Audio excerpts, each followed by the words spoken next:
ตุผลว่าเหตุใดเมื่อดาวบนฟ้าหุ่นนภากุมดาราทอแสงมามันสายทลาหลั่งไหลคือเหตุผลว่าเหตุใด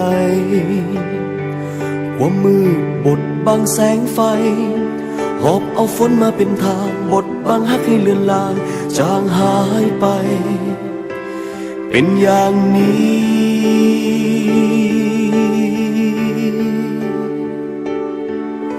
ฮักคือความเข้าใจและฮักคือการให้บอกเคยคิดเป็นการหึงหวงอยากทวงเอาฮักกลับคืนมายืนคู่กันตราบนานเท่านานฮักคือความสงสารทรมานยับสิ้นคนห่วงใยบอกเคยคิดที่จะนอกใจสนใจคนใดคนคุ้นเคยย่อมหูดีจะขอฮักเดียวตลอดไป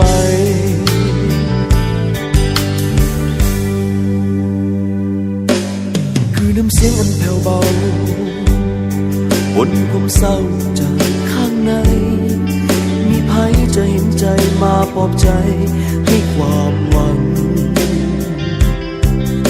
สัมพันธ์ที่มีมาเวลาที่มัดใจอย่าให้ฝันต้องล่องลอยอย่าให้เขาต้องเฝ้าคอยรอความหวังในตอนนี้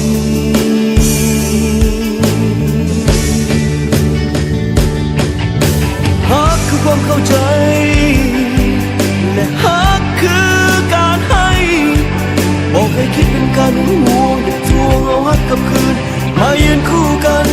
ตราบนานเท่านานฮักคือความสงสารทรมานยับสิ้นคนห่วงใย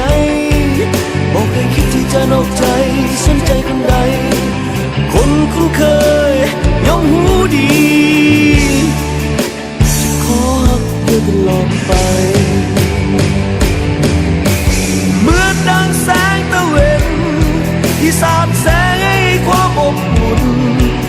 ยามใดโลกนี้ยังหมุนศาสตร์นี้จะขอฮักเดียวจนสิ้นไป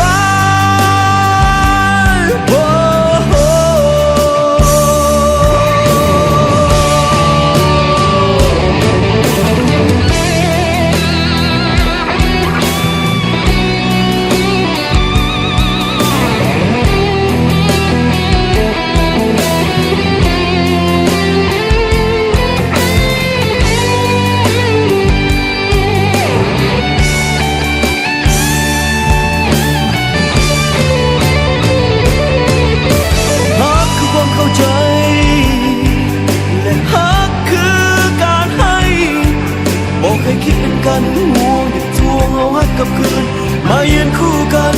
ตราบนานเท่านานฮักคือความสงสารทรมานยับสิ้นคนห่วงใยบอกเคยคิดที่จะนอกใจสนใจคนใดคนคุ้นเคยย่อมหูดีจะขอฮักเดียวตลอดไป